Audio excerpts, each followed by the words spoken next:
This is Daughter of Christ. Our dear Muslim friends, you keep telling us the miracle of Muhammad is the Quran, so let's share with you a miracle we've discovered. The Quran miracle of silly statements. The Quran is full of silly statements that came from a primitive human mind.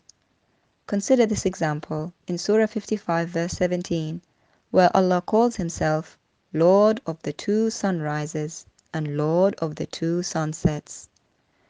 Now, everyone in the 21st century knows there's no such thing as two sunrises and two sunsets. So we wonder why someone in the 7th century would make such a statement. The answer is simple. You see, to the eye of a 7th century illiterate Bedouin, the sun looks like it's traveling higher in the sky in the summer, appearing to rise and set at certain points.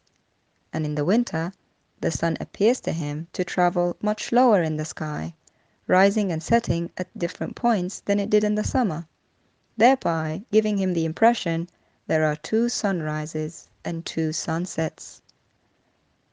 Now we're in the 21st century, we know that although it appeared that way to him, that's not what is actually happening. In reality, the sun is not traveling between two sunrises and two sunsets. The sun is not actually traveling at all. It only appears that way because of the way the Earth revolves around the sun.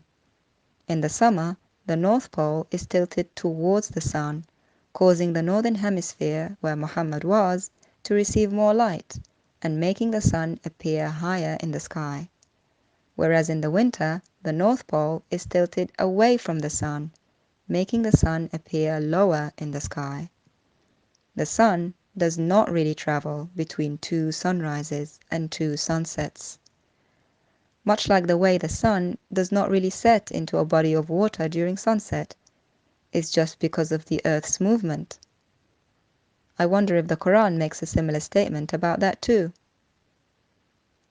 Therefore, we must conclude that these statements are observations of a primitive 7th century mind with his limited understanding of the world at the time. It cannot be from the creator of the universe. He simply would not be making such silly statements. Our dear Muslim friends, we urge you to give up believing the Quran, which is so obviously not from God, but from the imagination of an illiterate. Come to the real God. If you confess with your mouth that Jesus is Lord, and believe in your heart that God raised him from the dead, you will be saved.